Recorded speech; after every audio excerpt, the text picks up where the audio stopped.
Hello and welcome. In this video we're going to talk about the different features of the V3 joystick and show you some real footage of the tweaking process of the nib at the bottom of the stick using the central screw. We're going to start this with a little meditation at the beginning, and if you want to skip past the meditation, just skip past the TaoStyx64 logo that you currently see to the footage of the actual joystick. And for those of you that have chosen to stay and just listen to the meditation, you can start by closing your eyes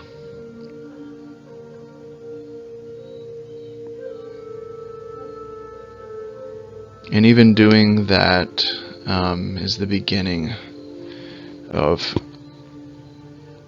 a lovely relaxation that's been waiting for you.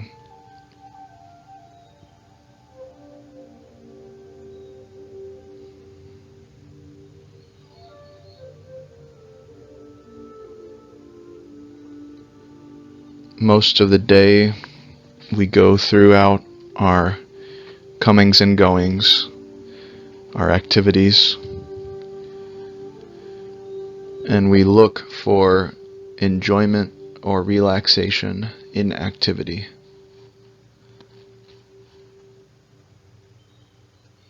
With the implicit belief that we can add relaxation to ourselves by adding activity.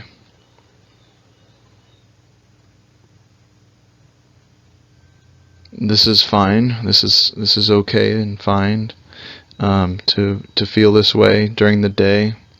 But sometimes if you start to notice that you get a little bit stressed or anxious, it's good to stop everything. Stop seeking relaxation. Close your eyes and stop seeking. And what you notice as you do this, gradually, is that there is a relaxation that's been waiting for you to stop.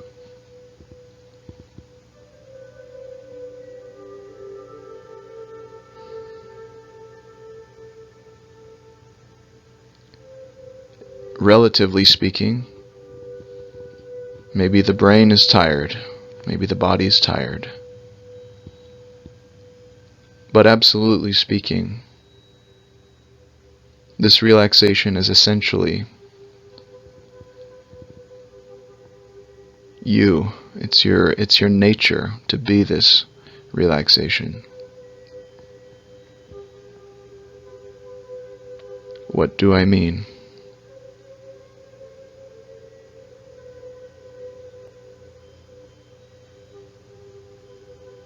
Well, every single night you go to sleep, if you're lucky. Most of us go to sleep, and we enter a state, we could call it a state from this point of view, of deep sleep. And in this deep sleep, we forget everything that we know about anything, including ourselves as a person.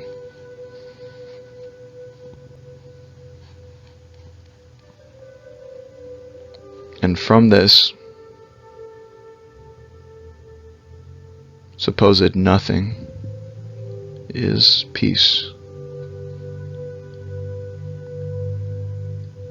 Wouldn't you agree that a nice deep sleep is peaceful?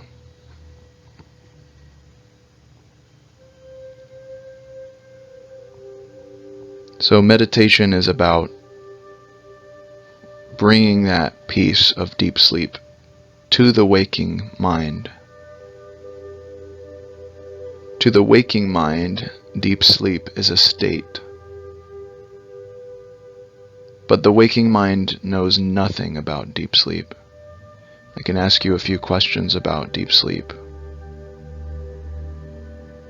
What does deep sleep feel like? and answer to yourself honestly. See if you know. You, the mind. When I say you, I mean the mind. See what your mind comes up with. What does deep sleep feel like? It's almost like a blank. It's a blank place that the mind goes to. What does it look like? We imagine that deep sleep is pitch black. But if you were seeing pitch black, you would be able to report without a doubt black. But there's some doubt in that report if you say black. What color is deep sleep? If I'm completely honest with my experience, I can't say any colors whatsoever. It's not green, not purple, not black, not white.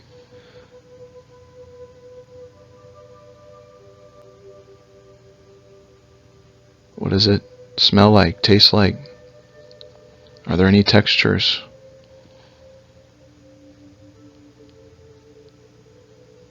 The mind knows nothing of deep sleep.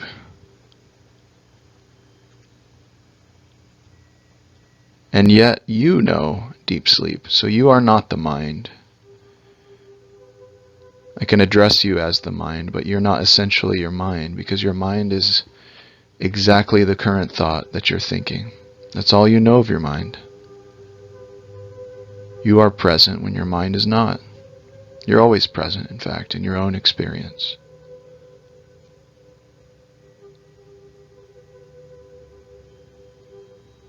You've never not been present in your own experience.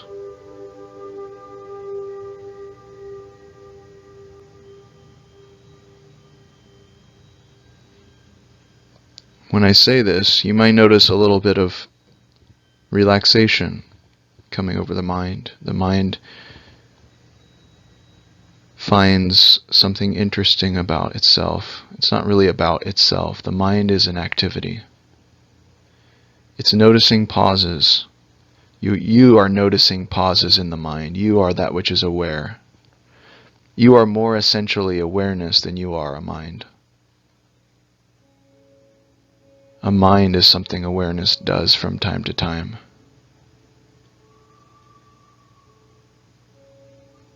But awareness is basic to what you are.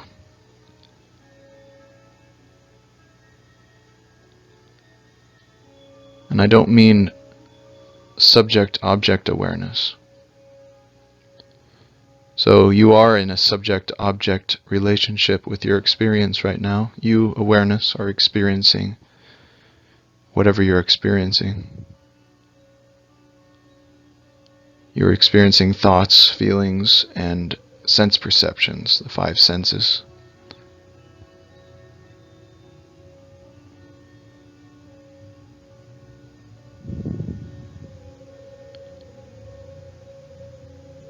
But the subject-object relationship is not equated to awareness. So you can be aware without any objective content. So if you are that, most essentially that which is aware, when you cease to be aware, you would feel that you are disappearing or maybe dying in a sense. When you fall asleep, when the subject-object relationship thins out and gets more and more loose until it's non-existent, you don't feel your self-awareness disappearing or dying. You're not afraid of sleep. In fact, often we look forward to sleeping.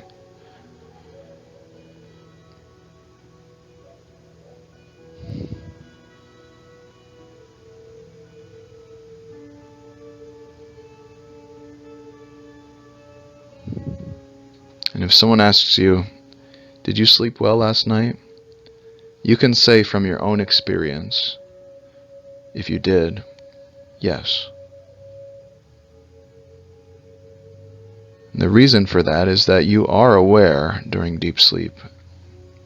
You are that which is aware. That's what you essentially are. That's the element of you that cannot be removed from you.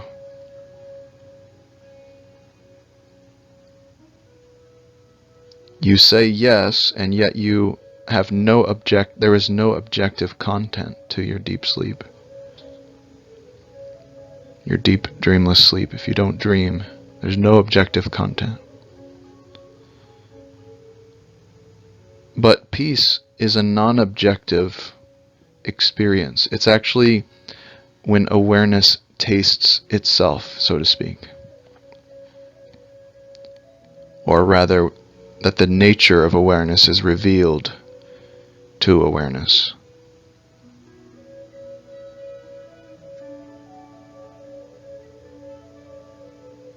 So just notice now, experientially, we're talking logically, but let's look at our experience. Experience is not logical. That's fine. That's great.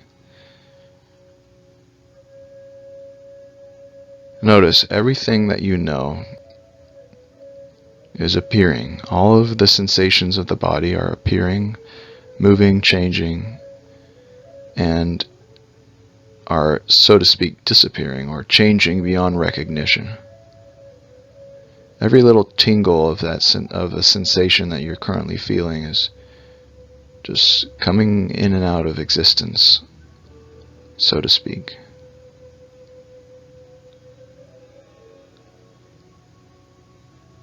Every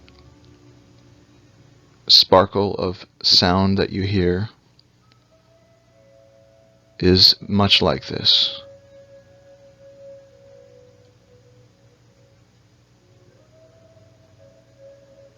Prickling in and out of existence, so to speak.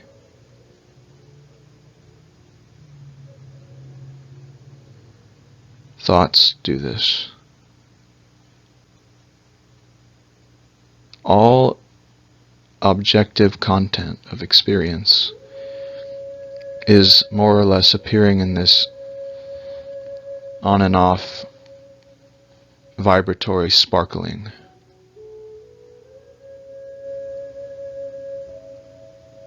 And yet you don't appear or disappear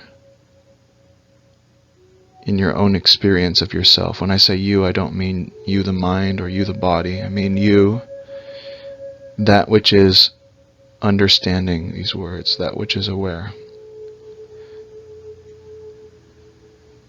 We might think the mind is aware, isn't it? No. The mind is a collection of thoughts, images, maybe some emotions.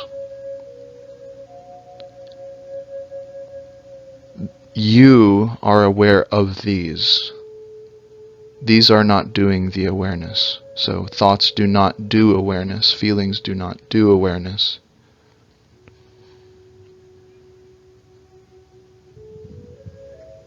You are aware of these. Just notice this fact.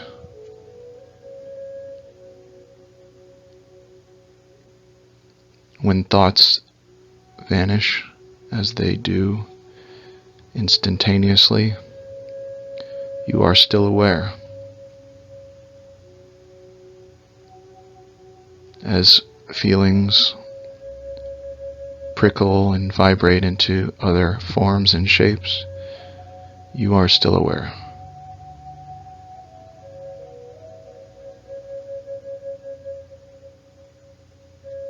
Interesting.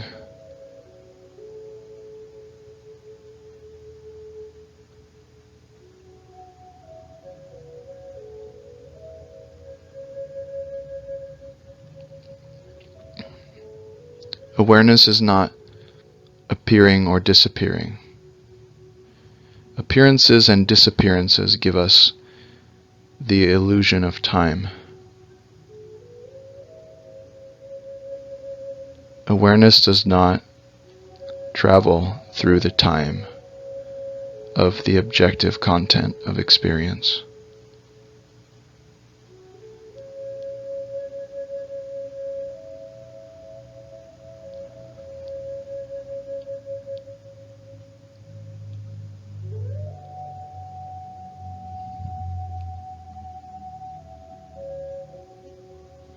Awareness lives in the eternal now.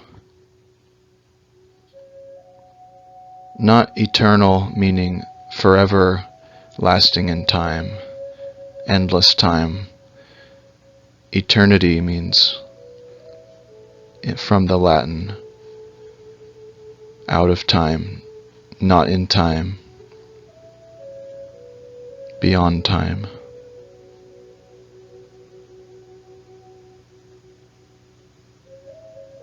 Timeless.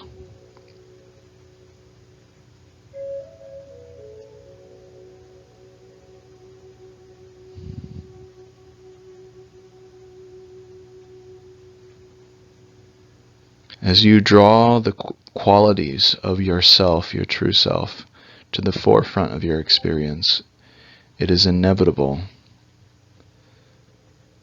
that relaxation is revealed.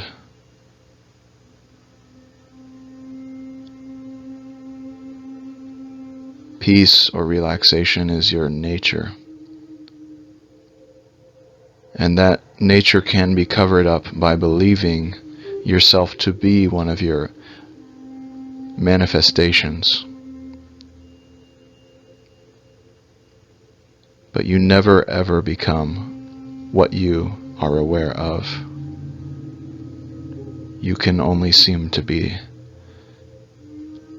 what you are aware of.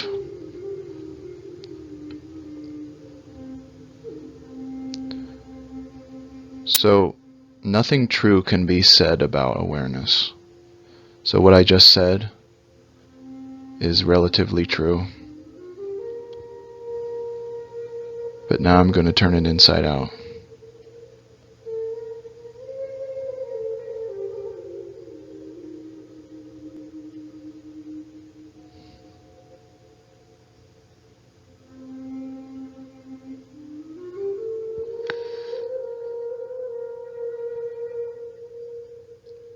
Notice that your entire experience is vibrating, it's alive. And we may look at our senses, the five senses: visual perception, gustatory perception, which is taste, olfactory perception, which is smell, auditory perception, which is hearing, tactile perception, which is touch.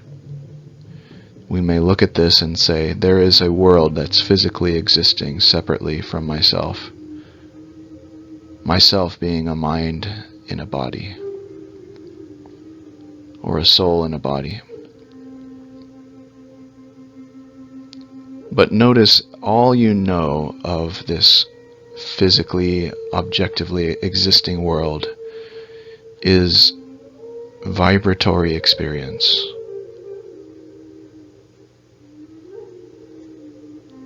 You cannot know a world beyond experience. No one can, not even a physicist who theorizes in there being an objectively, separately existing world.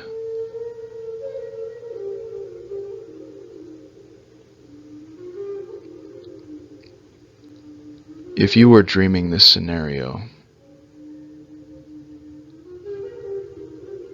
it would look very much like it does now. It would look very much as if you're perceiving a separately existing world, existing separately from you, the subject, that which is aware.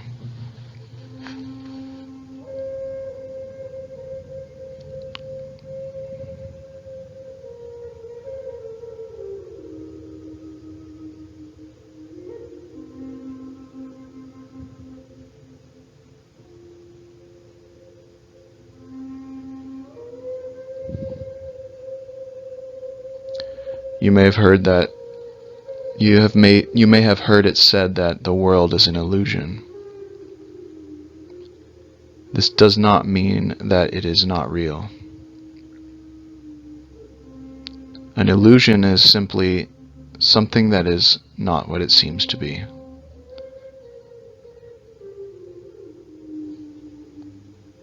So you look in the mirror and you see a reflection of your body. That person you see in the mirror is an illusion.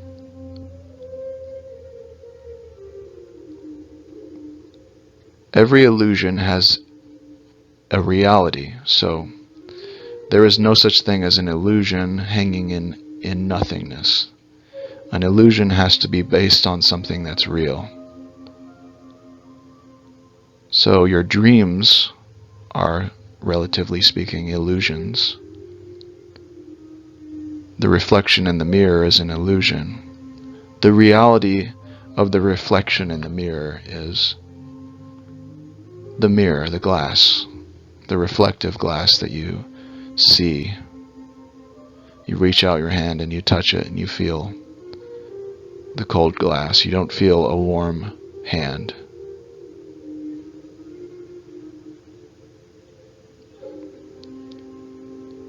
Now, what is it that is real? What is the reality of the illusory world in the dream?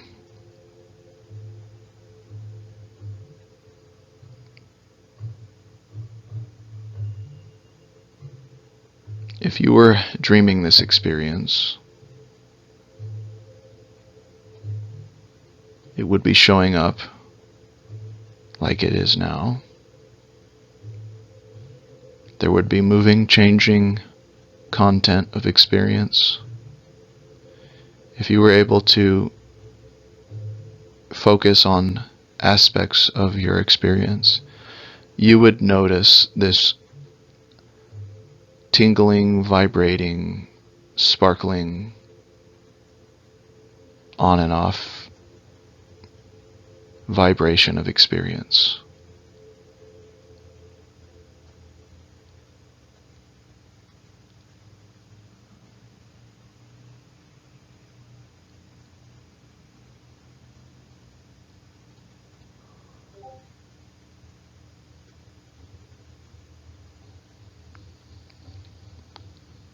Nothingness doesn't vibrate. Something is there. Just in the same way that when you perceive the ripples on the surface of a lake or the sea or the ocean or a puddle, it's not nothingness that's vibrating. There's water there that's vibrating.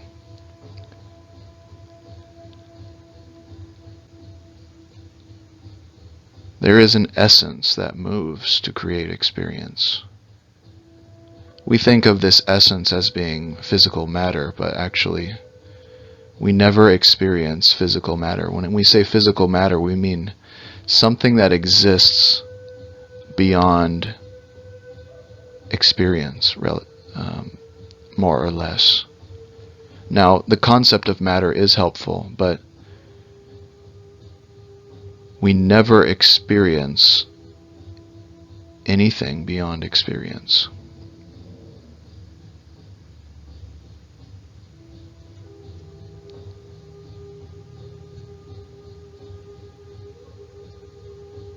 All we know is this radiance of experience, which is now here arising.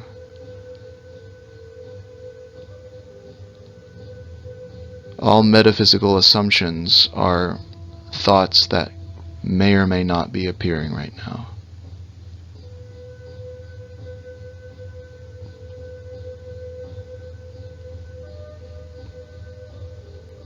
If we drop all of our assumptions, the raw nature of experience is more accessible.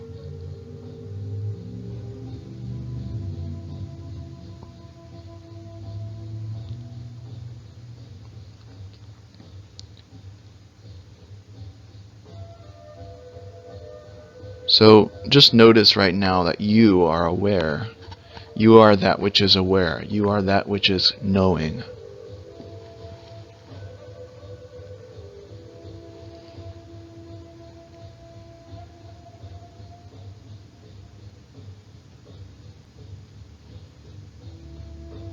But knowing isn't located anywhere.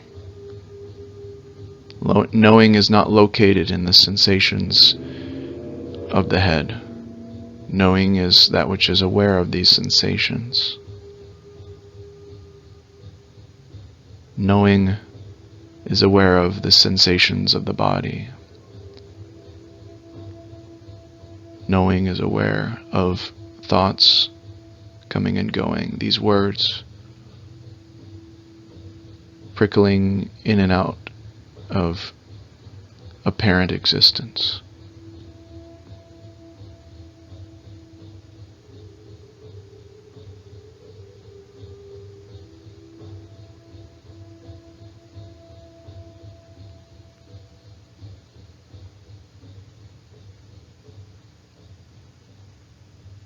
Knowing is not localized anywhere in particular.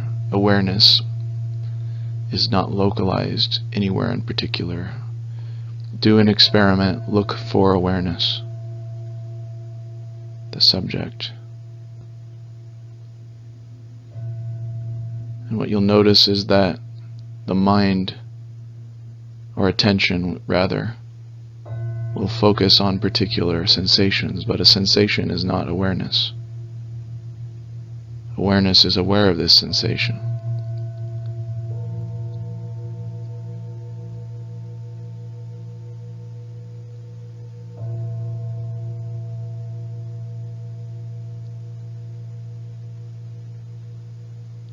Awareness is aware of a head. Awareness is aware of a body, but a body is not awareness. A body, all we know of a body is a sensation with the eyes closed, or various other sensory modalities.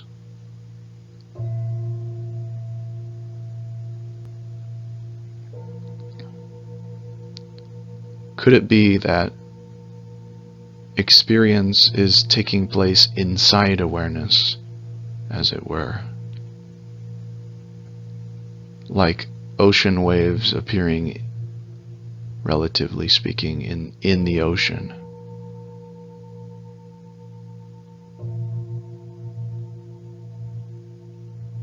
Could it be that the reality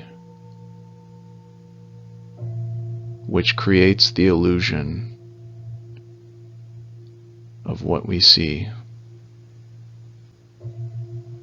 could it be movements of awareness, as in the ocean, moving, creating forms on its surface?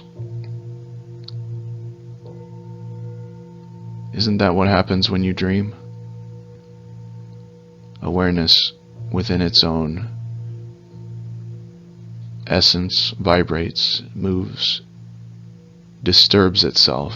Isn't a dream isn't it more or less a disturbance of this deep sleep that you are? Deep sleep is more peaceful than dreaming, isn't it?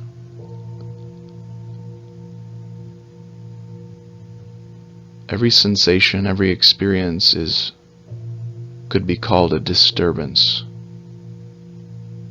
of this one essence.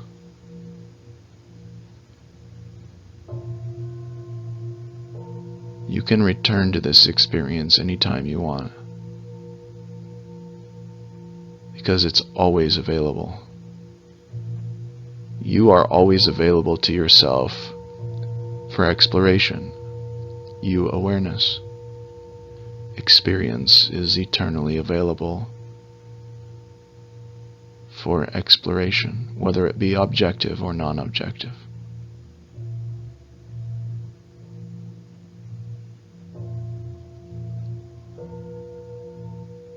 Objective experience looks like something. Non-objective experience doesn't look like anything. When awareness knows itself directly, it knows itself with absolute certainty and yet cannot describe itself. In the same way that you know that you are present right now, but you could not describe how you know that you, awareness, are present. You can describe the textures that you feel. You can describe tastes. You You can describe thoughts, you can describe feelings, but you can't describe that which is aware of these. For this reason, there is so much confusion about identity. This confusion leads to seeking for happiness or relaxation or peace where it isn't.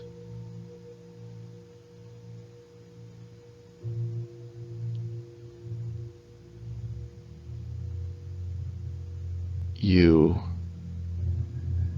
I, that which is understanding, that which is aware of this, is the peace that is sought in dreams.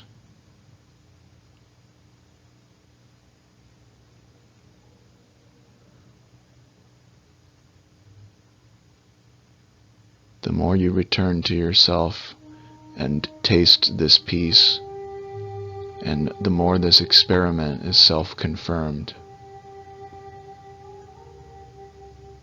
the happier life you will live.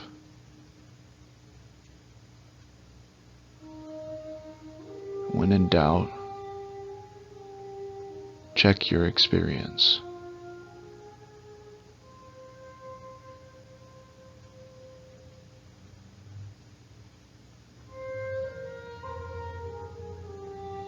And check your identification.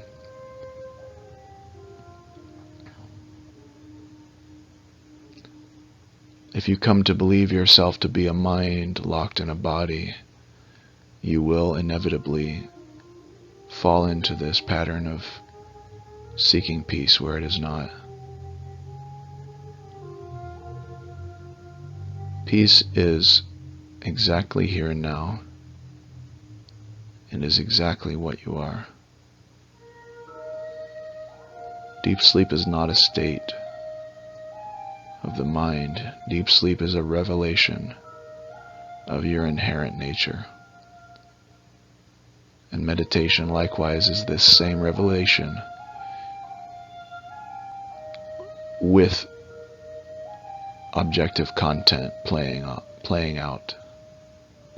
Deep sleep is the absence of objective content.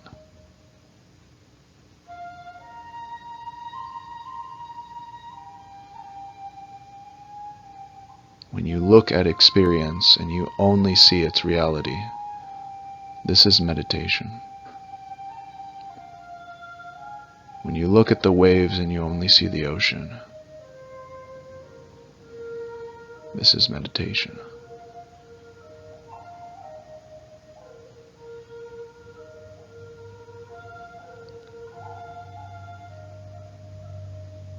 The novelty of vibration that you are currently experiencing is pure peace in motion.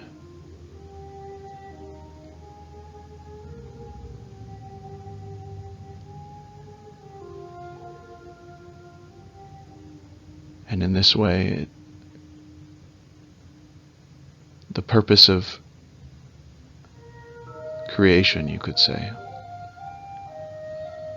is this revelation.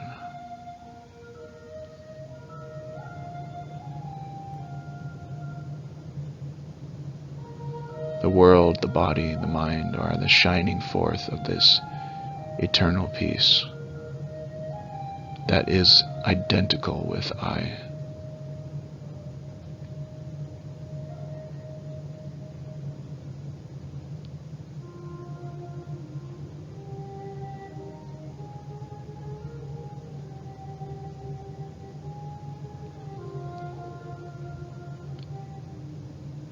May you have a happy life, full of love, beauty, relaxation, peace, creative inspiration, freedom.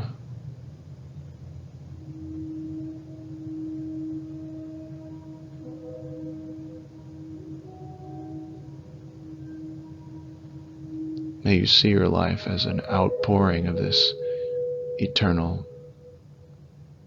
being. And see yourself as this eternal being. When I say eternal, I mean timeless.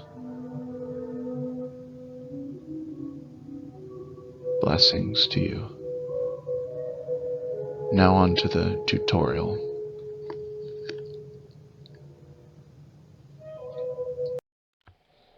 Hello.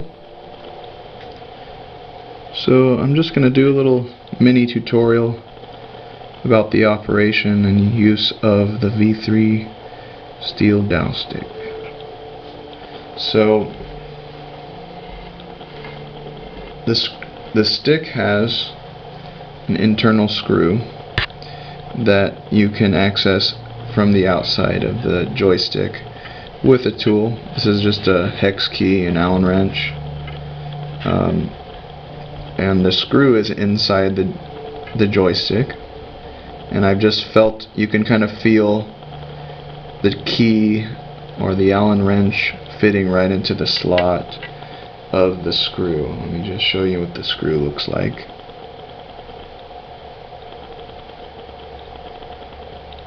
It looks like this, and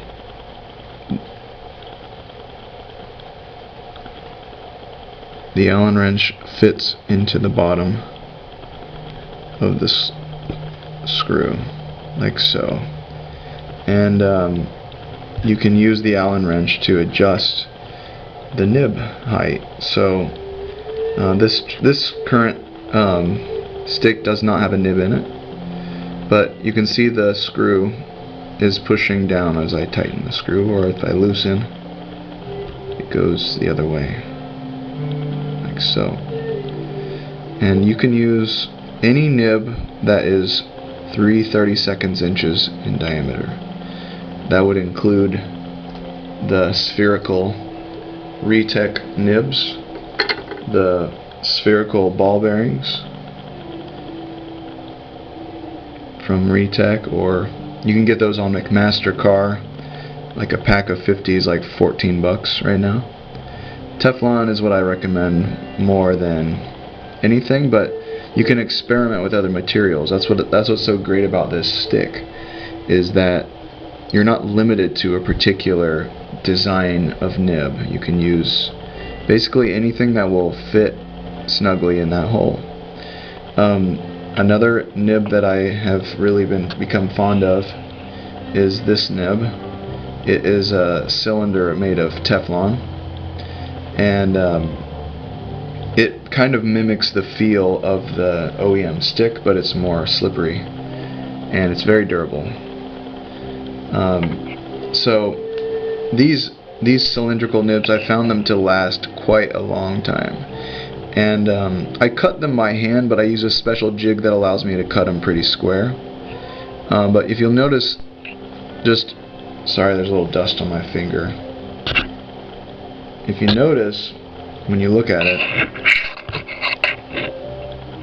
let's get it to focus. One side is cut really nice, and the other side has a little bit of a rough edge. I'd recommend that the nice side is pointing out of the stick and touching the bowl. It probably won't make a huge difference, but if that rough edge is touching, it would might alter your benchmark slightly. So just make sure that the nice square cut is facing the bowl.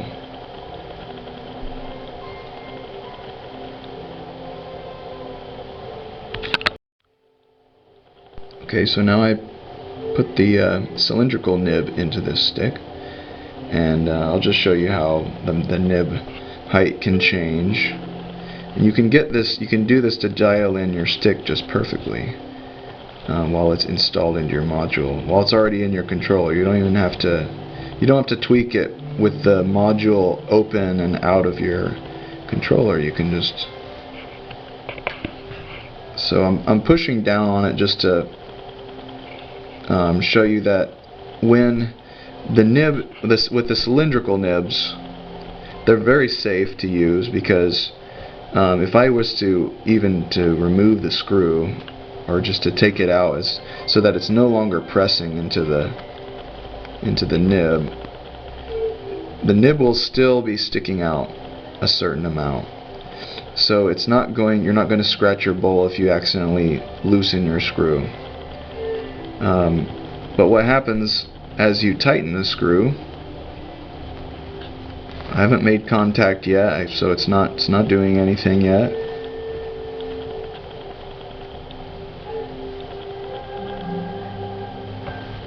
Let me get it to focus. There we go. There, now it's contacting, and you saw the nib moved. So it doesn't really take very much to move it, to get it to change its height. But what happens is when the nib height is really low, you imagine like you've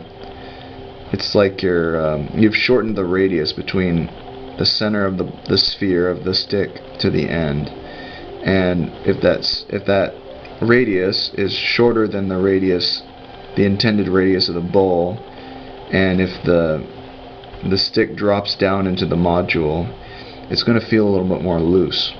But some people like this. This is why I allow this to happen. Some people actually prefer a little bit of dead zone for certain games, and sometimes that dead zone can give you a little bit of forgiveness. Sometimes people like to have really tight, right on the edge, and that's difficult to reproduce with all these aftermarket parts or parts of varying wear, etc. So I'm just going to assemble a module real quick with this joystick here. Okay, now I have the module together, and I have not tightened the screw in any way, so there is a bit of dead zone. But it's not a horrible amount of dead zone. It's actually quite similar to the amount of dead zone you'd see in maybe an 8 out of 10 to a 9 out of 10 module. So even without the screw tightened, it's all the way loose, and the nib is at its minimum height or minimum length away from the center of the ball, the spherical portion of the stick. But it's still very playable right now. So this center screw is basically to help to dial in the stick to this particular setup, because all setups are varying to certain degrees. So I'm just going to take this hex key, and I'm just going to put it into the screw inside the stick till I feel it lock. You will feel it lock in there. It's now locked in, and I can even move the stick with it a little bit, but I wouldn't recommend doing that. So, but you can do this to like kind of check,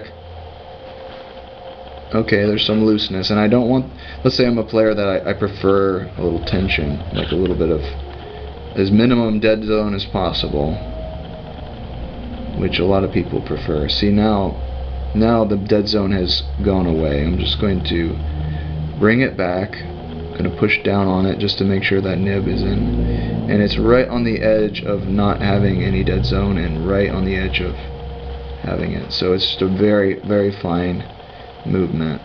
There's a little bit still. That's like right on the edge, which is kind of what you want. You want it to be right before dead zone starts to appear. Let me just go beyond that and see.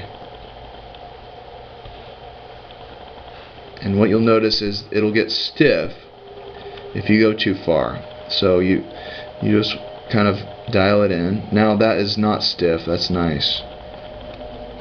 Okay, just gonna dial it back just a little bit. The diagonals tend to be the place where stiffness shows the most.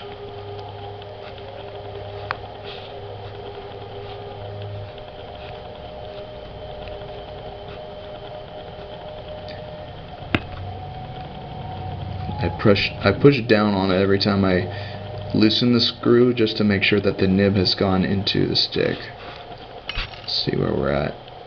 The very minimal right there. And what you want is to have, at least in my experience, you want a stick that is, got a minimum amount of dead zone, and it's also free and mobile. It's very loose, like in terms of mobility. I should say light. It moves lightly. So there is a tiny bit that. So I highly recommend getting one of these. They're very small. They're also very high quality. So these are 0.9, just like the hex key, but they're hardened, and the size of this tip is so much more consistent than this. These are cheap keys that while they do work, I just think this is a better tool right here. So if you happen to carry a toolkit with you, if you ever go anywhere with your module, I would highly recommend this 1/4 inch. This is a 1/4 inch size bit. It fits in this handle like so, which is a great handle from iFixit. I'm not there. They don't sponsor anything I do. I just love their bits. So that I would recommend. Okay. I'm just going to adjust this again just a little bit. Get a little bit more reduction of the dead zone. Now the dead zone is basically gone. I'm just going to put the cap back on.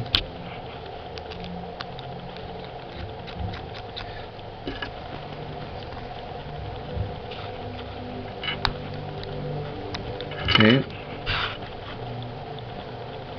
Maybe a tiny bit of dead zone left. Still light and mobile. I'm just going to push the limit here. This feels great like this, so I'm going to push the limit again. I'm going to loosen it, or sorry, tighten it a little bit more until it starts to get right there on the edge. These gears are not new in here, so it might be a challenge to get it right to 0 dead zone, but it still feels good. No binding, and now the dead zone is just a tiny wiggle up and down. I'm just gonna challenge it a little more, just see where we go with this.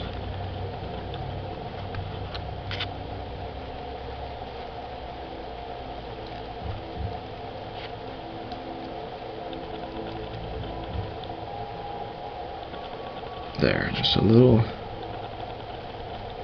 bit more.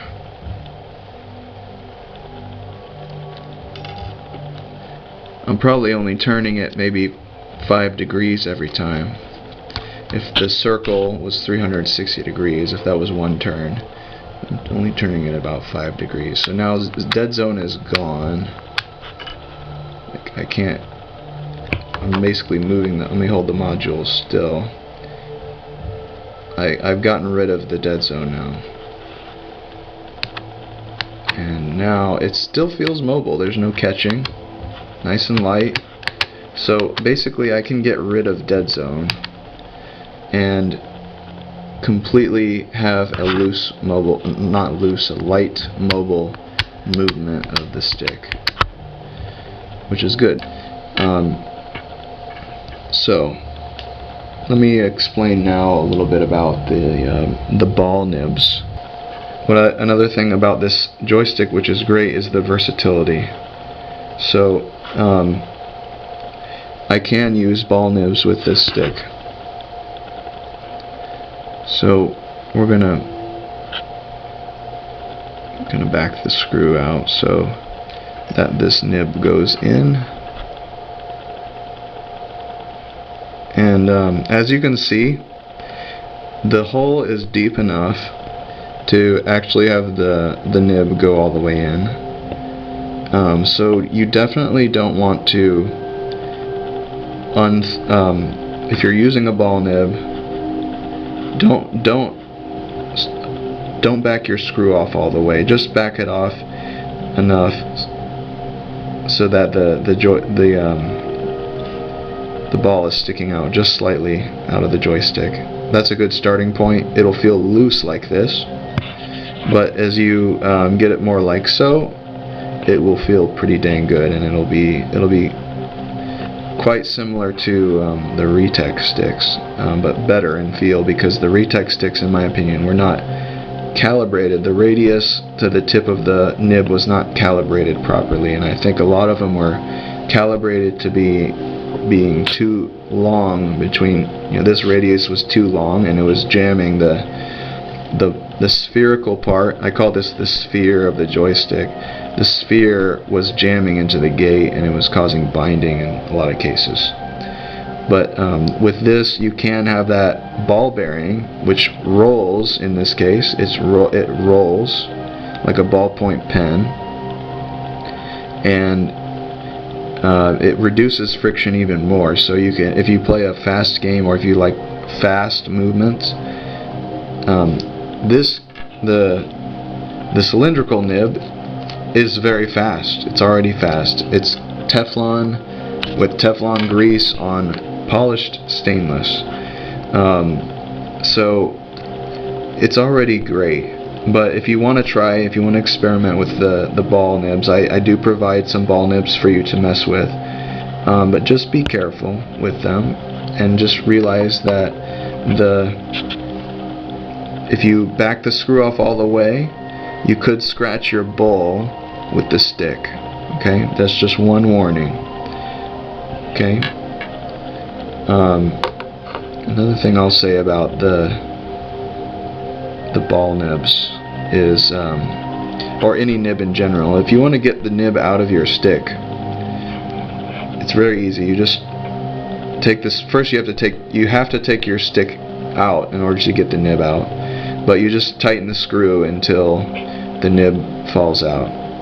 That's a way to remove the nib. If for example your nib became worn, which these spherical Teflon nibs do wear pretty quickly. At least in the Retech sticks, they wore quickly, and I think part of that reason again was they didn't have their radius set correctly, and it was jamming. The ball was jamming against the bowl and the gate, and it was rubbing off that Teflon, grinding the Teflon off. But if for example, if your stick nib becomes worn, you can easily remove it with that screw. You don't have to try to use tweezers or to try to pry the ball out. You can just push it out with the screw. So that's another thought with that. Theoretically, you could use any nib that is the diameter of this hole. So you could make your own nibs. Someone could 3D print nibs. There could be a material that someone invents that is better than Teflon. The possibilities are basically endless, and what's great about this is that you can make your own nibs. It's very easy to make nibs. These cylindrical nibs are just precise cuts on a cylindrical rod of Teflon. So I take a rod of Teflon and I cut it to a precise length, and in this case they're cut to 2.5 millimeters long. So you could take any material that's a rod shape that's 3/32 in diameter and cut it to 2.5 millimeters in length, and you could create your own nibs. And another thing that's good about this, let's say 60 years from now, let's say I've passed away, and somebody wanted to use this joystick, they could still use it as long as everything else was in good shape. Everything should be in good shape because this is hardened stainless steel. As long as the threads inside are working properly and the screw is functioning, the top of the screw is not stripped, etc., everything's working great. They can make their own nibs. 60 years from now, there will probably be rods of material that are 3/32 in diameter, and someone could theoretically make nibs 60 years after I've passed away. So this joystick, in my opinion, is so versatile. It can be used in so many situations, and it helps to compensate for a lot of the differences that are seen between makers and with aftermarket parts, or even with OEM parts. We've discovered that OEM parts, there's different revisions on the OEM parts, and those revisions can change they can change some small key dimensions. So I'm going to assemble a module with a spherical nib just to show you what that's like. It's very much the same. I'll start with my joystick with the nib inside, and I want it to be not like this where the nib is all the way pushed in. I want it to be protruding out just enough so that there is no contact of metal on metal with the bowl and the stick. So I'll start right about there. There's no chance of anything touching because the lowest point is the nib. I'm going to install this into the module like so, and then we'll play with the tension there. Okay.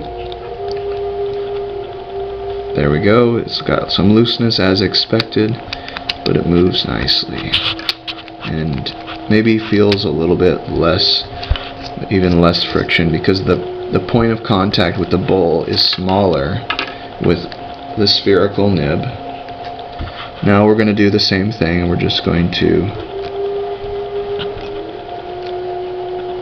tighten the screw, which is going clockwise. I'm going to get there, and now I'm locked into so I'm just tightening and just feeling the stick every once in a while. It already feels like it's lost quite a bit of dead zone. Just did maybe a 45-degree turn there.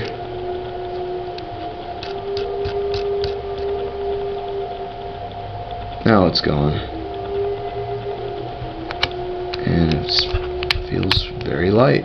Oh, by the way, there's a dowel bowl inside of this module. And I'm sure you could make any metal bowl from any other maker feel good with this V3 stick. So it's not just limited to dowel bowls. You can use one of my bowls, but you can use basically anybody's bowl and it would probably work just great. So there you go. There's a ball nib in there now. You can use basically any nib that will fit into that 3/32 hole, and I would recommend, definitely trying out the cylindrical nib. That's my favorite. But the spherical nibs are good for experimental purposes, and you might find that they work better for your particular game. You can put any material in there as long as it's not hard enough to scratch your bowl. We found that Delrin will leave kind of marks on the bowl. They don't really scratch the bowl. Delrin spherical nibs is what I'm talking about. They don't scratch the bowl. They kind of well, you could say, I guess at a microscopic level they are scratching, but it doesn't leave any deep surface scratches. They're just superficial. They just kind of make a hazy hexagon on the bowl, mirroring the shape of the gate. Delrin is super durable as a spherical nib, so like you could conceivably use a Delrin nib if you didn't mind having those marks on your bowl, or if you just wanted to polish your bowl every once in a while. That's another possibility. The Teflon doesn't scratch the bowl, so I would just stick with Teflon if you don't want to worry about that. And I don't recommend taking this screw out of the stick, just to prevent any issues with cross-threading. If you try to put your screw in here and you start threading it in and you cross-thread it and you damage the threads in the stick, or you damage the threads on your screw, your V3 stick could become dysfunctional or would need repair. I could fix threads with a tap that have become damaged, but ideally you won't ever have to have that problem. If you just leave the screw inside your stick, you won't ever have that problem. The threads inside of the stick are made of hardened steel, so it's highly unlikely that you'll damage them. But I'm just saying this so that you can protect your investment and to protect the joystick. So really what is more likely to be damaged is the threads on the screw, but it'd be a catastrophe if that screw got stuck inside. You have no way of accessing it with pliers or anything. If you get the screw stuck inside and you strip the head of the screw, the part where with the hex slot, you would have a hard time getting that out. It is possible, but we don't want that. So let me just show you a little trick. Let's say you're going back in, and I could just start turning it clockwise as if I was going in, but let's just be really careful, just as if this was plastic threads. And I'm going to turn it counterclockwise. You hear that click? Now it's on. Now it's in thread. The threads are lined up. I'm just going to do it one more time just so you hear it. There, you hear that click? It lifted up. You'll feel it lift up, and then it clicks down right there. Sorry, let me do one more. There, you hear that? Right there. It just clicked in. You'll feel it more than you'll hear it. Okay? Now, when you go to thread it in, it'll thread in very easily. There should be no resistance. If there is any resistance, just stop. Just stop and back it out. Okay, so let me just unthread it again. There, now it's clicked in. It drops down. Boom, click. And now it just threads in very easily. I'm not putting hardly any torque on this at all. I'm just very lightly turning it. So for those of you that have to, for some reason, remove the screw, do it right. Make sure you unthread until you hear it clicking. Click down into the thread, and then once it's clicked, then you can thread as long as it's going in lightly and easily. If there's any resistance, you are cross threading. You don't want that. Okay, I'm just showing you that the screw is in. It's gonna push on the nib. It's already pushing on it. See how the nib is going out. I'm gonna back it in, and then I'll just push down the nib. So there. So if you have to remove it, just back it out from here. And if you are gonna put a screw back in, back it. Go counterclockwise until you hear it click and you feel it drop down. Click, drop. And then thread in lightly clockwise. So just some words there. I just wanted to say that just so that there's no issues with it. There shouldn't be anyway, but I'm just being overly cautious just so that you know it would be catastrophic. And I've had that happen with the bronze V3. I have had the screw get stuck in the bottom. I was playing with using different types of adhesive to make the threads kind of gooey, so that it was harder to turn the screw. And I just found that to be completely unnecessary, and it was an unnecessary danger to the stick. So I don't add any adhesive to the screw. It doesn't need it.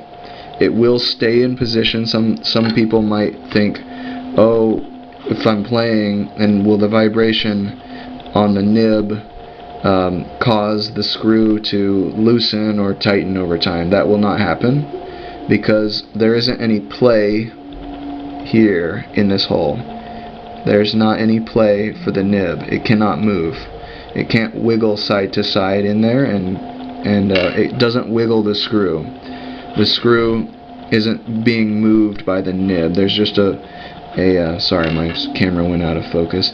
There's just a vertical vector of force from the screw pushing this way, and as you're playing, the only thing that's happening is that force is being pressed on just slightly more, but